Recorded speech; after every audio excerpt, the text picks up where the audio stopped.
I'm in Ecuador and I've ridden from the Arctic Ocean and I'm just about to cross the real equator. Well, this is it. Feels kind of emotional, really. I think I've ridden from the Arctic Ocean to the equator.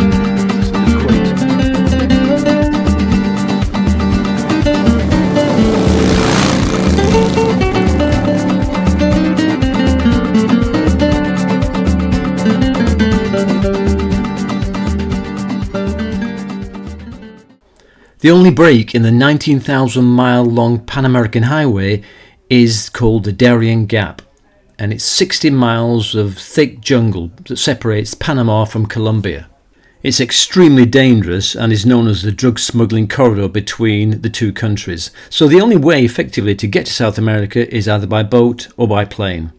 So naturally I chose the quickest route.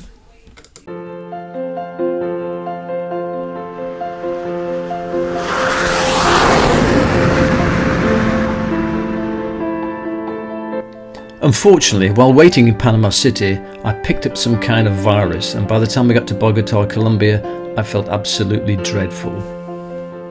Much challenges and difficulty. I finally arrived in Bogota, Colombia, and checked into my hostel yesterday. I would have recorded this yesterday, but I was just feeling way too ill. And as it stands at the moment, I feel like death warmed up. This is my hostel. My own private room in there, but unfortunately I arrived, my luggage didn't, so I had to borrow this jacket from somebody, and I've got some kind of chest infection, so I have to get some antibiotics, and I just feel like shit at the moment, and my luggage still hasn't arrived, so I've got nothing to wear. So all the old things, I've known better days, put it that way. Despite having paid for next day shipping, the bikes actually took 5 days to arrive in Bogota. So in the meantime, I busied myself trying to rest, get well and buy some over-the-counter antibiotics, which actually made me feel even more nauseous. Well, our bikes have finally arrived in Bogota, apparently. So I'm in the cab with Andy, and this is Juan. Hey, Say ciao. Pura vida, see, lives in Costa Rica, but he's from Argentina, and his bike is supposedly arrived as well. So we're in a cab heading for the airport. Fingers crossed that everything is okay. We will see.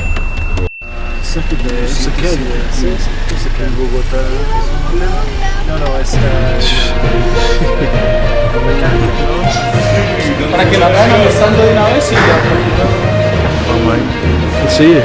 The bike is here. And a broken screen.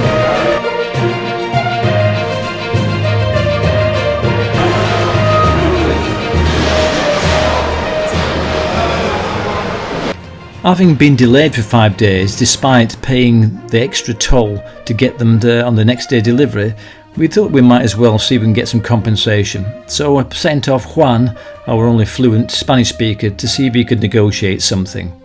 Every little counts. The bike's almost intact. I'm just waiting for Juan, who is just going to see if he can get any compensation about the delay. He's been gone some time now over there, but knowing Central America, I know this is South America, but I don't think it's going to be much different. I doubt whether we're going to get much change out of it. It's a kind of mañana attitude anyway, so we're going to try.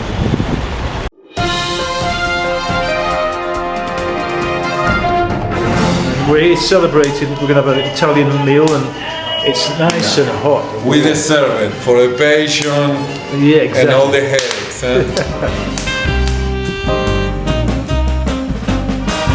After a few false starts, I managed to find Auto Germana, BMW dealership in Bogota.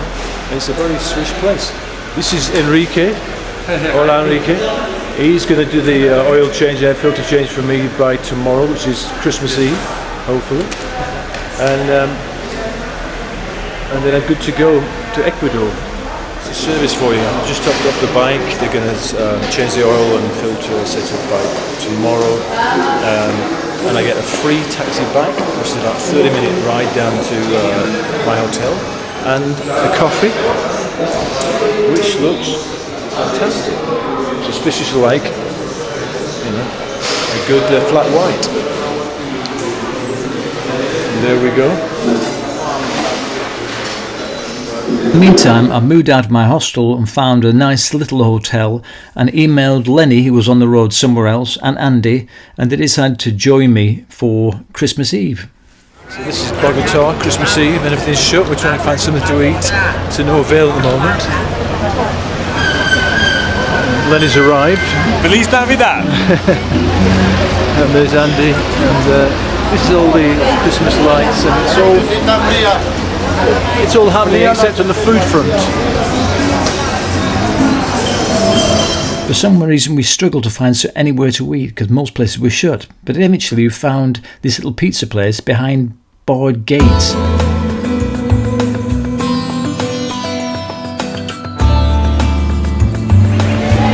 we are. Christmas Eve in Bogota. Very festive.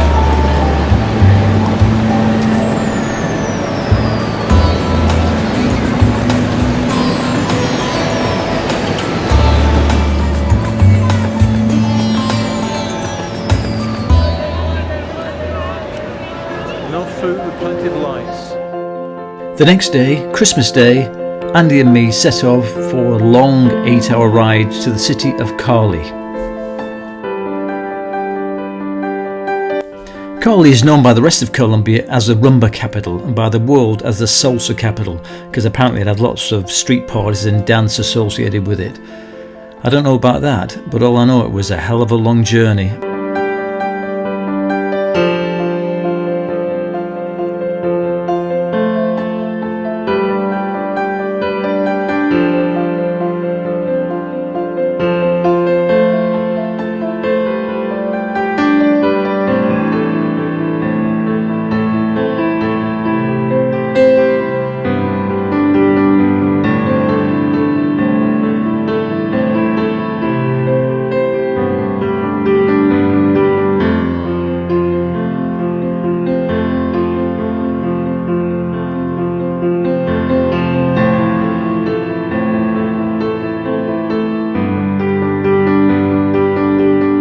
Day here in Colombia on the way from Bogota to Cali, and they're roasting some kind of pig here.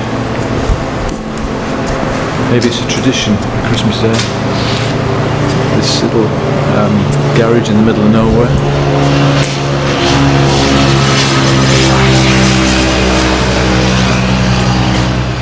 After a brief overnight stay in Cali, Andy and I parted companies because he wanted to do his own thing and I wanted to head to the more historic town of Popayan. I arrived in the little colonial town of Popayan on Boxing Day and it was really quiet and nothing happening. Today everybody's out busy shopping. Obviously a mandatory llama just hanging around on the street. This is the main square. And at night it's beautiful, it's all lit up, so I'll come back from videos from tonight.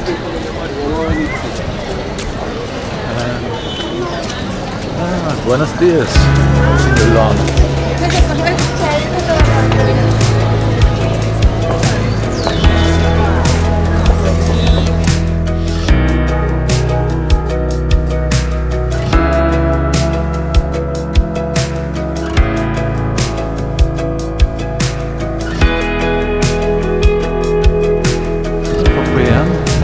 Plaza at night.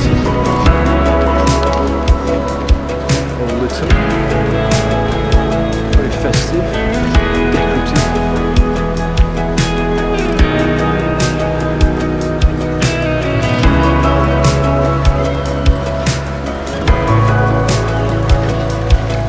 Enjoy some Christmas.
From Popayan, it was a good 6 to 7 hour ride to the little town of Ipiales because I wanted to be close to the Ecuadorian border to make it a simpler crossing the next day.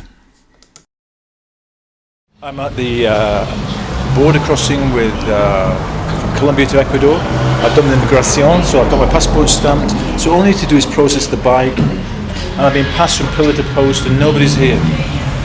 Nobody's here. I've been sent from over there to over there to back to here. Basically, I think the story is he's having a lunch break, and everything was going really quickly until that time. It was a breeze, the easiest one yet. So we'll see how long we got to wait. So here I have my aduana piece of paper, my importation for the bike. So I'm now legal on the roads of Ecuador, and so this is welcome to Ecuador. This is the 12th, 13th country? I can't remember now. 12th country, Ecuador. 4 hours to Quito. Hurrah. I decided to break the journey up to Quito by staying one night at Cayambe, and that was 4.5 hours. Everything takes much longer on the mountain roads of Ecuador than you think. Down here at the market in the town of Cayambe, and then we wandered around, and look at this, my dad will love this. Got a tripe. Some kind of pig's feet. Actually, it's way too big for pig's feet. Llama feet or whatever.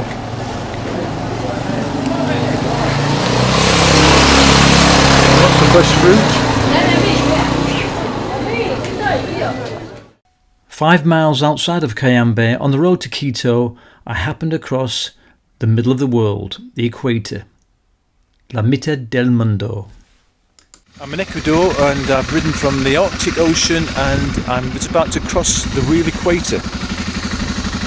According to that sign up there. Well, this is it. Feels kind of emotional really. I think I've ridden from the Arctic Ocean to the equator. 0, 0, 0. On an empty road towards Quito, I came across another biker riding exactly the same bike as mine. He was an Israeli biker called Yaniv, and his girlfriend had fallen off in the dirt and broken her clutch lever. So in the middle of nowhere, I happened to be there, and fortunately, I had a spare clutch lever, so I was happy to help him out. This is Yaniv. We've just met on the road to Quito. He's riding the same Dakar, and his girlfriend has had a bit of a fall on the dirt and broken her clutch lever. So I've just dug into my pack, knew that I had a spare one, and so hopefully that she can fix her bike up and get her back on the road. Is that right, Yaniv? And what is your name? Brian. Brian just saved us because to get these clutch levers is almost impossible because all the bikes here are small bikes. It's very hard to get a clutch lever that fits or... No problem. Look, it'll get you to Quito anyway, no problem. Thank you very, very much. It's my pleasure.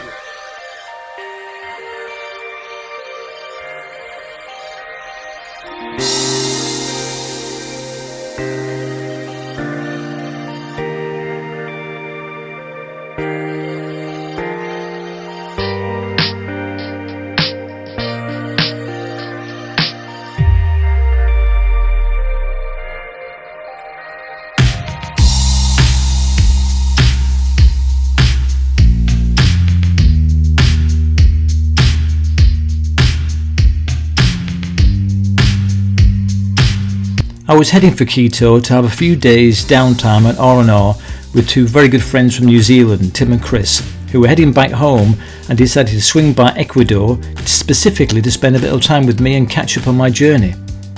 The next biggest problem was how to find the actual apartment they'd booked for a couple of days in the middle of a very busy city with a very poor GPS system. I've negotiated my way around Quito and managed to find the Casa Enclada do Guapolo. Sí. Hola. So I'm about an hour early, but I'm trying to find a place to park the bike. This is where the apartment is that we're staying with. Well, I'm staying with Tim and Kris. Casa Enclada do Guapolo. And it's top of this steep hill, which wore me out completely when I walked up there. Let's see if I can find the guide, Jose. So this is the view from Tim and Kris's apartment in Quito. We're pretty high up. At 9,350 feet above sea level, Quito is officially the highest capital city in the world. And believe me, when you walk up and down the hills, you know how rarefied the air is. Down the toilet. This is Tim and Kris's bedroom. Room with a view.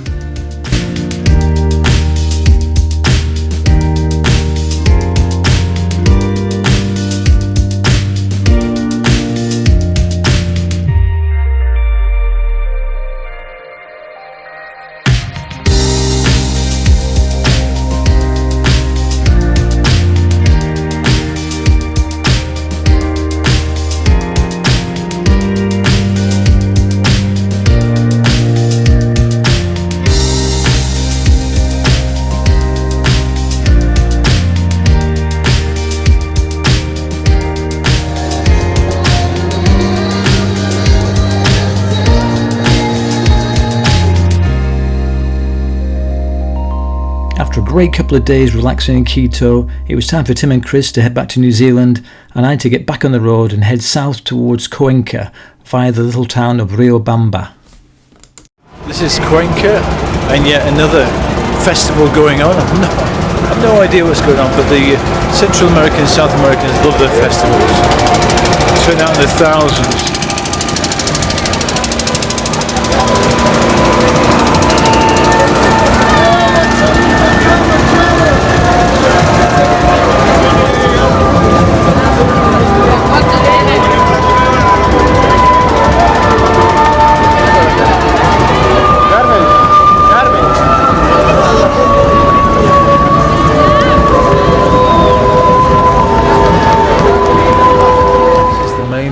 In Cuenca at night, and of course dominated by a huge church,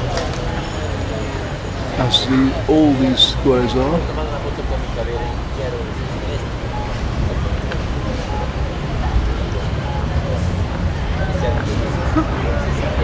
This is Cuenca, my favourite little restaurant. This is the kind of Ecuadorian equivalent of the Langan restaurants. But the beauty of this is every dish is less than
The next day I set off from Cuenca to the little town of Loja, which was close to the Peruvian border, which would make my crossing the following day much easier.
to an end. I was just raving about how great the roads are in Ecuador, and I ended up on this under construction, I think they call it.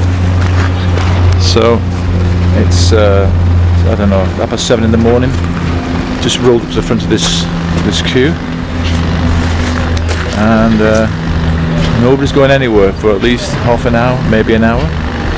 And apparently the road all the way to the coast is this dirt road. So it's deja vu, just like the Dalton Highway.